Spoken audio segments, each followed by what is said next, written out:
नमस्कार,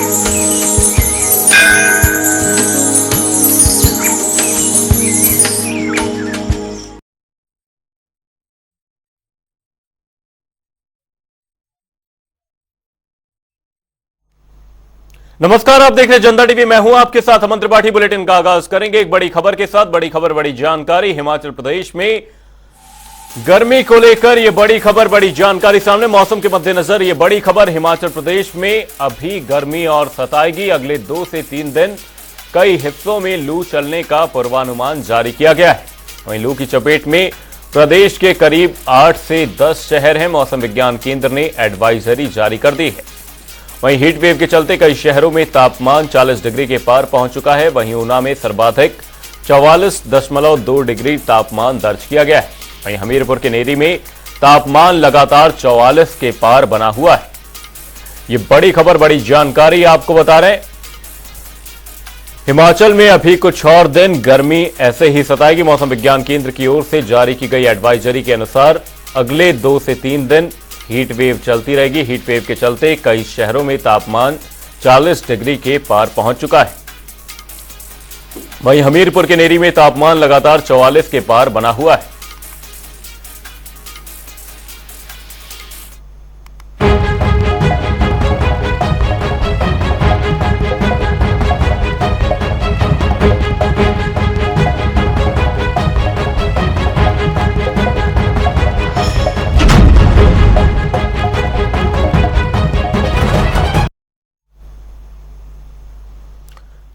लोकसभा चुनाव के मद्देनजर प्रचार प्रसार का दौर चल रहा है। शिमला संसदीय सीट से कांग्रेस प्रत्याशी विनोद सुल्तानपुरी के पक्ष में एक चुनावी जनसभा का आयोजन किया गया, जिसमें मुख्यमंत्री सुखविंदर सिंह सुक्खू ने शिरकत की। इसके साथ ही विनोद सुल्तानपुरी के पक्ष में चुनाव प्रचार किया। इस दौरान मुख्यमंत्री ने चुनावी जनसभा को संबोधित किया और मुख्यमंत्री ने बीजेपी पर जमकर निशाना साधा।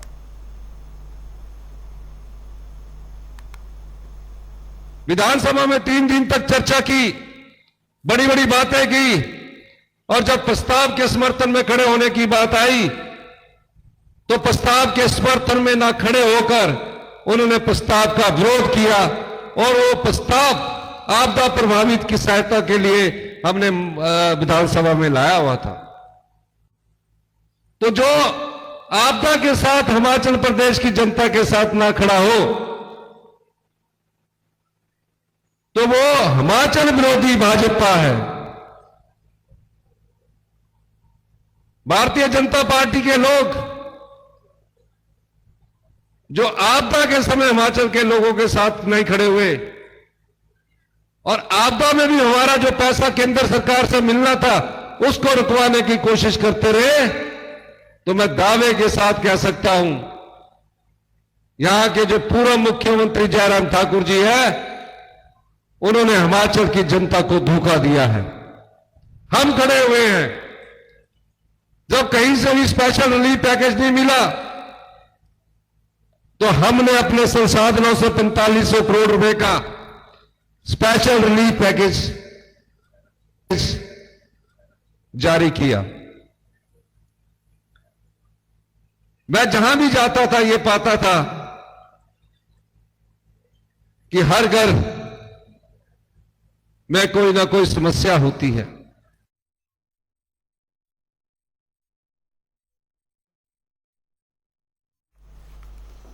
ब्लैक विधानसभा क्षेत्र में चुनावी जनसभा आयोजित की गई, जिसमें बीजेपी प्रत्याशी कंगना चुनाव प्रचार के लिए पहुंची। साथ ही कंगना ने चुनावी सभा को संबोधित किया और इसके साथ ही कंगना ने विक्रमादित्य सिंह पर जमकर वार किया। इसने कोई काम नहीं किया, बेकार सरकार है, न कैडर का काम करती है, न जनता का काम करती है। मैं किस मुंह से वोट मांगूंगी? मैं कोई वोट नहीं मांगूंगी, ऐसा कहते हैं। सोचिए, विक्रम जी है, फूट फूट के रोता है, मेरे पापा को ये नहीं दिया, वो नहीं दिया। भाई फूट फूट के तुम रोते हो, फिर क्या होता है? फिर ऐसा क्या हो जाता है 5 ही मिनट में कि सारे गिले शिकवे दूर होते हैं और आप जो सुक्खू जी की गोद में बैठकर हम मेरा भाई सुक्खू, मेरा भाई सुक्खू। क्या ऐसी गतिविधियां होती होंगी? आप सोचिए। सुक्खू जी को खुद कहना चाहिए था कि भाई एक बेटी सामान्य परिवार से अगर आना चाहती है तो क्या हमारे दिल इतने छोटे हो गए क्यों हम किसी और को खड़ा करेंगे? भाई ऐसा थोड़ा ना कि एक ही परिवार। मुझे कहते हैं कि क्यों हीरोइन को बुलाया है और जो जयराम है वो एक फ्लॉप फिल्म बना रहा है। अरे सुखू जी, जयराम जी ने डंके की चोट पर 5 साल स्थिर सरकार चलाई, आपने 15 महीने में दम तोड़ दिया, फ्लॉप सरकार हो गई आपकी। और 4 जून को पता चलेगा जब आपकी फिल्म ही ये उतर जाएगी थिएटर से और आप लोग कहीं नहीं दिखेंगे। यहाँ पर भी हम विधानसभा में भाजपा की सरकार बनाएंगे, हम अपना मुख्यमंत्री बनाएंगे। एक घमंडी बातें जो ये कर रहे हैं, पता नहीं किस घमंड में चकनाचूर है ये। ऐसा लगता था कि मानो ये देश तो इतना गरीब है, लेकिन ये घोटाले करने के पैसे इन नेताओं के पास कहां से आ रहे हैं? ये लाखों करोड़ के घोटाले, और अब उस घोटाले का एक महाजहरीला गठबंधन बना है, इंडी गठबंधन। एक बंदा आप मेरे को बता दो जिसपे घोटाले का चार्ज नहीं है, एक बंदा। इन्हें भी एक थी स्कूटर नंबर पर जैसे बेचिरे गड्डियां पर स्कूटर नंबर पाए रहे थे, जमानत पे बाहर है भाई। कितने करप्ट, कितनी सत्ता की भूख से पीड़ित है ये देखिए आप। अब पावर हंग्री जो परिवार है, नैतिकता के अधिकार पर, अगर नैतिकता के अधिकार आधार पर इनको कहना चाहिए था कि माता और बेटे में से कोई एक ही जो है वो पॉलिटिक्स में रहेगा। हमारे कई नेताओं ने ऐसा किया है क्योंकि हमारी पार्टी के संस्कार ही ऐसे, एक ही परिवार तो ना कुंडल मार के बैठा रहेगा। मंडी संसदीय क्षेत्र से कांग्रेस प्रत्याशी विक्रमादित्य सिंह भी अपने चुनाव प्रचार के दौरान लगातार कंगना रनौत पर निशाना साध रहे हैं। इसी कड़ी में विक्रमादित्य सिंह ने कंगना रनौत के बयान पर पलटवार किया है। वहीं विक्रमादित्य सिंह ने कंगना को नसीहत भी दी, कहा हिमाचल में केवल विकास के मुद्दों पर बात होगी। कहती है कि ये परिवार जो है ये कुर्सी से चिपका हुआ है, कि ये 60 साल से कुर्सी से चिपके हुए हैं, कि 6 बार मुख्यमंत्री बने हैं। मैं उनको कहना चाहूंगा, मोहतरमा, ये जो कुर्सी मुख्यमंत्री की होती है ये प्रदेश की 70 लाख अवाम चुनकर वहां पर भेजती है। ये कोई सौगात में कुर्सी नहीं मिलती है। बार बार अगर जनता ने वीरभद्र सिंह जी में अपना विश्वास जताया, अगर प्रतिभा सिंह जी में अपना विश्वास जताया, तो ये जनता का जो आज आप बयानबाजी कर रही है, ये जनता का तिरस्कार कर रही है। जनता ने अपना कीमती मत देकर वीरभद्र सिंह जी को 22 साल हिमाचल प्रदेश का मुख्यमंत्री बनाया। ये जनता का जो है आशीर्वाद हमारे साथ है। हमें किसी से कोई सर्टिफिकेट लेने की आवश्यकता नहीं है। हम आगे बढ़ेंगे, पूरी मजबूती से बढ़ेंगे। आप अपना बोरिया बिस्तर पैक करना शुरू कर ले। 10 दिन का समय रह गया है, इसके बाद मुंबई जाने की तैयारी करें, क्योंकि हिमाचल में केवल और केवल विकास की बातें होगी, केवल और केवल हिमाचल के मुद्दों की बात होगी। हिमाचल को कैसे हमने विकसित करना है उसके बारे में बात होगी। दुख मुझे इस बात का है कि 1 महीने का कैंपेन हुआ, एक बार भी मोहतरमा ने अपना विजन लोगों के बीच में नहीं रखा कि वो करना क्या चाहती हैं, इस इलाके के लिए उनकी सोच क्या है, क्या वो हमारी महिलाओं के लिए करना चाहती है, क्या वो हमारे इलाके के सड़कों के बारे में करना चाहती है, क्या वो हमारे टूरिज्म के बारे में कहना चाहती है। उस बारे में एक शब्द उनके मुंह से नहीं निकला, केवल और केवल मोदी जी का गुणगान करते रहती है। बुलेटिन में वक्त एक छोटे से ब्रेक का, ब्रेक के उस पार जल्द लौटेंगे।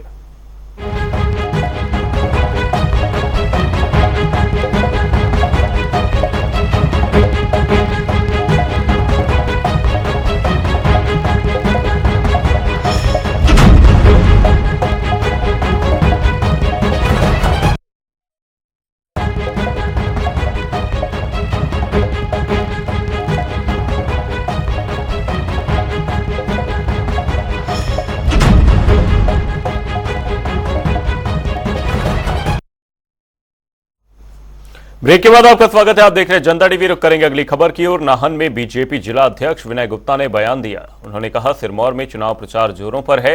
इसके साथ ही उन्होंने कहा लोकसभा चुनाव को लेकर पहले बूथ स्तर पर पन्ना प्रमुख सम्मेलन, त्रिदेव सम्मेलन और अलग अलग मोर्चों के सम्मेलन किए गए। इन सम्मेलनों के बाद अब घर घर जाकर बीजेपी कार्यकर्ता नरेंद्र मोदी को प्रधानमंत्री बनाने को लेकर प्रचार प्रसार कर रहे हैं। उन्होंने कहा कि मोदी की नीतियों के तहत जनता का उन्हें भरपूर सहयोग मिल रहा है। वहीं उन्होंने दावा करते हुए कहा कि शिमला संसदीय सीट से बीजेपी प्रत्याशी सुरेश कश्यप दूसरी बार रिकॉर्ड मतों से जीतेंगे। देश को एक मजबूत सरकार चाहिए, मजबूर सरकार नहीं चाहिए।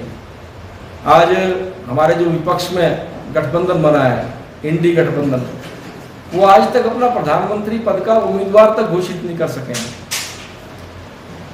आज आप जानते हैं 4 दौर का मतदान हो चुका है, 5वें दौर का मतदान 20 तारीख को होने जा रहा है।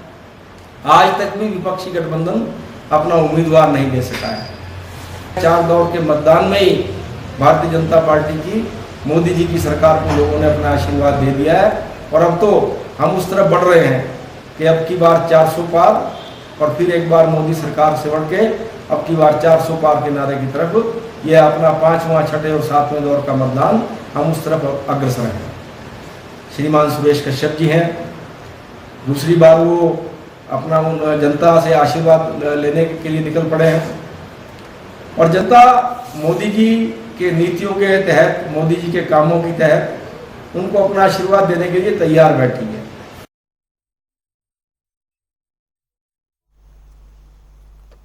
नूरपुर में नुक्कड़ जनसभा का आयोजन किया गया, जिसकी अध्यक्षता पूर्व विधायक अजय महाजन ने की। इसी कड़ी में कांगड़ा चंबा संसदीय क्षेत्र से कांग्रेस प्रत्याशी आनंद शर्मा के समर्थन में नुक्कड़ सभा का आयोजन किया गया। इस अवसर पर नूरपुर विधानसभा चुनाव प्रभारी उत्तराखंड विधायक विक्रम नेकी मुख्य तौर पर शामिल रहे। इस मौके पर नुक्कड़ सभा में सभी वक्ताओं ने मोदी सरकार की ओर से किए वायदों को पूरा नहीं किए जाने को लेकर तीखा प्रहार किया।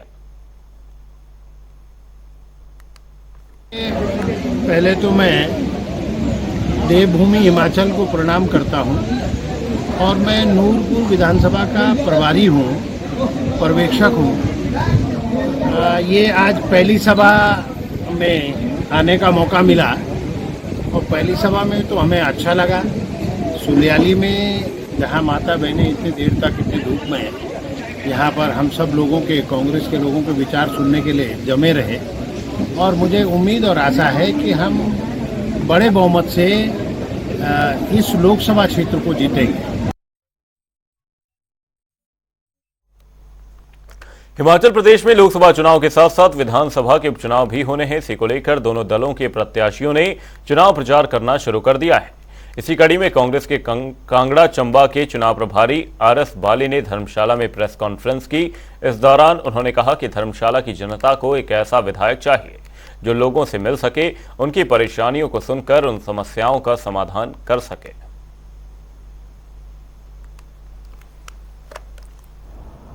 आपको एमएलए ऐसा चाहिए होता है जिसके दरवाजे आपके लिए हमेशा खुले रहें। एमएलए ऐसा होना चाहिए जिसका गेट आपके लिए हमेशा खुला रहे।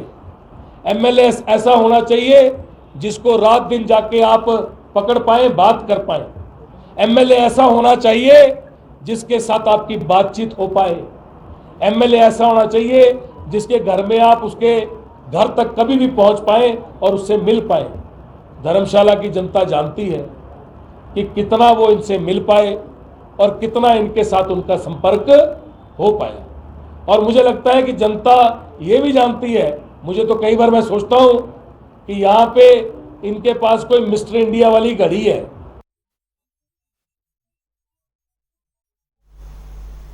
लोकसभा का चुनाव जैसे जैसे आगे बढ़ रहा है, वैसे ही बड़ी चुनावी रैलियों की तैयारियों में भी राजनीतिक दल जुट चुके हैं। लेकिन इन बड़ी रैलियों को लेकर चुनाव आयोग ने दिशा निर्देश भी जारी किए हैं। चुनाव आयोग की ओर से जारी दिशा निर्देशों के अनुसार जो भी बड़ी रैलियां होंगी, उनमें अगर प्रत्याशी का होर्डिंग, पोस्टर या अन्य प्रकार की प्रचार सामग्री इस्तेमाल की जाती है तो फिर उस रैली का सारा खर्च प्रत्याशी के खाते में जोड़ा जाएगा।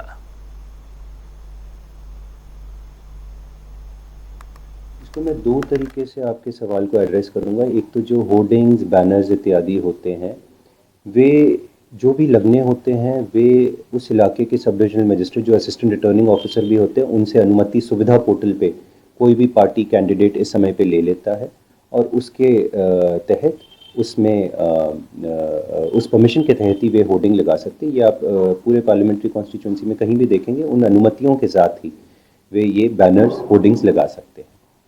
कोई भी चीज़ किसी रैली के दौरान अगर किसी कैंडिडेट खास के बारे में प्रचार हो रहा है, चाहे उनके बैनर लगे हैं, चाहे पोस्टर, फोटो, चाहे वे खुद मौजूद हैं या उनका नाम लिया जा रहा है, किसी के फेवर में अगर हो रहा है तो ये खर्चा कैंडिडेट को जोड़ा जाता है।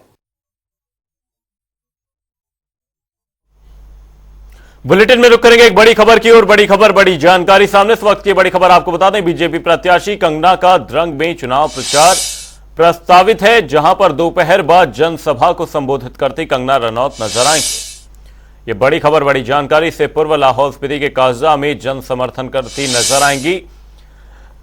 वहीं नेता प्रतिपक्ष जयराम ठाकुर भी इस दौरान मौजूद रहने वाले हैं। ये बड़ी खबर बड़ी जानकारी आपको बता दें, बीजेपी प्रत्याशी कंगना का द्रंग में चुनाव प्रचार प्रस्तावित है, जहां पर दोपहर बाद कंगना रनौत जनसभा को संबोधित करते नजर आएंगी। साथ ही आपको बता दें, इससे पहले लाहौल स्पीति के काजा में जन समर्थन की अपील भी करती नजर आएंगी।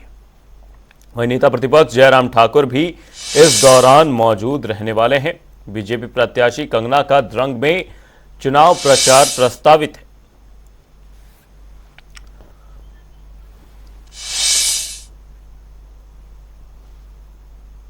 बुलेटिन में रुक करेंगे एक और बड़ी खबर की और बड़ी खबर बड़ी जानकारी सामने। इस वक्त की बड़ी खबर आपको बता दें, कांग्रेस प्रत्याशी विक्रमादित्य का सदर में जनसंपर्क अभियान प्रस्तावित है, जहां शिवबदार व कटोली में नुक्कड़ सभाएं करते विक्रमादित्य सिंह नजर आएंगे। बड़ी खबर बड़ी जानकारी, सदर के भयोली में उनका अंतिम कार्यक्रम रखा गया है।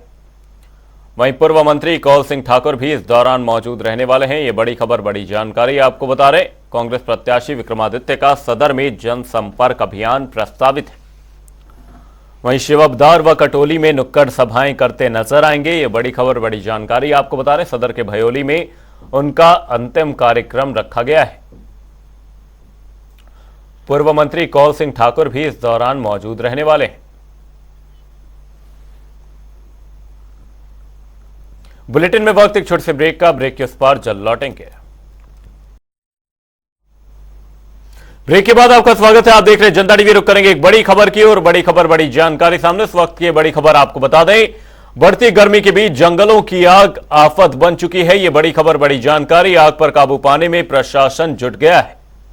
पूरे सीजन में 424 आग की घटनाएं दर्ज की जा चुकी हैं। धर्मशाला रेंज में सर्वाधिक 111 घटनाएं दर्ज की गई हैं। वहीं आग के कारण वन संपदा को भारी नुकसान पहुंचता नजर आ रहा है। आग की चपेट में 3290 हेक्टेयर वन भूमि आई है। वहीं लाखों की संपदा का नुकसान इस दौरान देखा गया है। ये बड़ी खबर बड़ी जानकारी आपको बता रहे,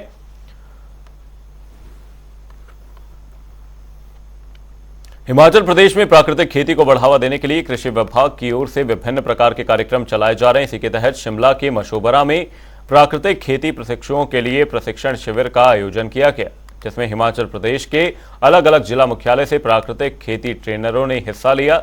इस कार्यक्रम में कृषि विभाग के अधिकारियों ने प्रदेश भर से आए ट्रेनरों का प्राकृतिक खेती के हुनर सिखाए।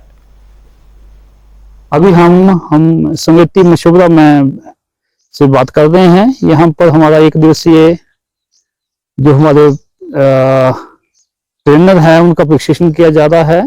ये प्रशिक्षण जो है प्राकृतिक खेती को कैसे किसानों के बीच में लेकर जाना है, इसमें किसान की मदद कैसे करनी है, किसान इसको अपनाए, उसमें जो परेशानियां आ रही हैं उसको कैसे दूर करना है, और जो हमारे ट्रेनर है उनको ट्रेनिंग देना इसका मुख्य उद्देश्य है।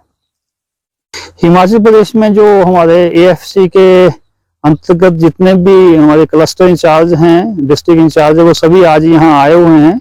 उनका प्रशिक्षण किया जा रहा है और ये प्रशिक्षण जो है वो थियोरेटिकल भी है और प्रैक्टिकल भी है।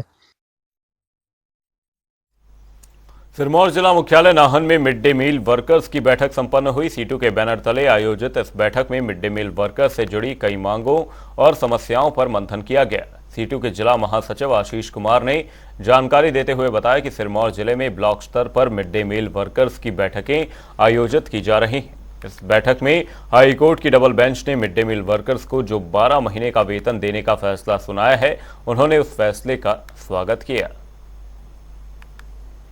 आज नाहन के अंदर मिड डे मील वर्कर्स की जो बैठक नाहन ब्लॉक की आज की गई है, और इस बैठक में मुख्यतः जो बात निकल के आई है, जो डिस्कस किया है, वो सबसे पहले तो ये है कि अभी जो माननीय उच्च न्यायालय ने मिड डे मील वर्कर को 12 महीने के जो वेतन देने का जो फैसला किया है, सभी यूनियन के लोगों ने उस फैसले का स्वागत किया है और माननीय उच्च न्यायालय का धन्यवाद भी किया है, क्योंकि ये लड़ाई पिछले 15 वर्षों से जो न्यायिक लड़ाई CI2 के बैनर तले सड़कों के ऊपर भी जो आंदोलन किए जाते थे और न्यायालयों के अंदर भी ये जो case mid day meal worker के 12 महीने के वेतन के लिए मिड डे मील वर्कर।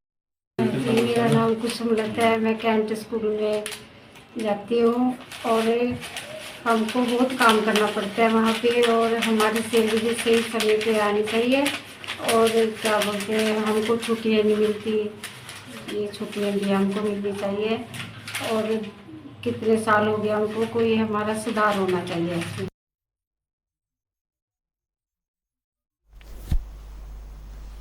हर वर्ष की तरह इस वर्ष भी नालागढ़ के तहत रिवालसर में विशाल कुश्ती दंगल का आयोजन किया गया। इस प्रतियोगिता में पंजाब, हिमाचल, हरियाणा, जम्मू कश्मीर, दिल्ली और अन्य प्रदेशों से पहलवानों ने शिरकत की और अपनी अपनी प्रतिभा का प्रदर्शन दिखाया और लोगों का खूब मनोरंजन भी किया। इस कुश्ती दंगल में कांग्रेस पार्टी ने मुख्य अतिथि के तौर पर शिरकत की और दंगल में विजेता व उप विजेता पहलवानों को नगद पुरस्कार देकर सम्मानित किया।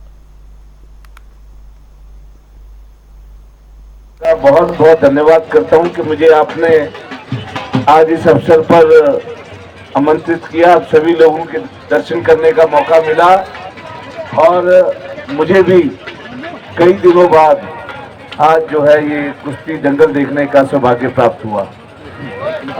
मैं ये कहना चाहता हूं कि हर वर्ष की तरह ग्राम पंचायत रामशहर के द्वारा इस गांव में ये प्राचीन मेला जो है वो लगता है और मैं जहां धन्यवाद करता हूं इस कमेटी को, बधाई भी देना चाहता हूं कि हर वर्ष की तरह इस बार भी आपने बहुत कामयाब मेला यहां पे कराया।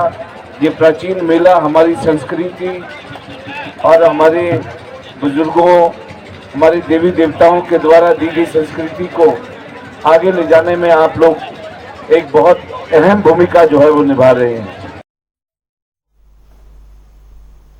बुलेटिन में फिलहाल के लिए सिर्फ इतना ही, कहीं जाएगा नहीं। जनता डी पर खबरों का सिलसिला रहेगा जारी, तब तक के लिए नमस्कार।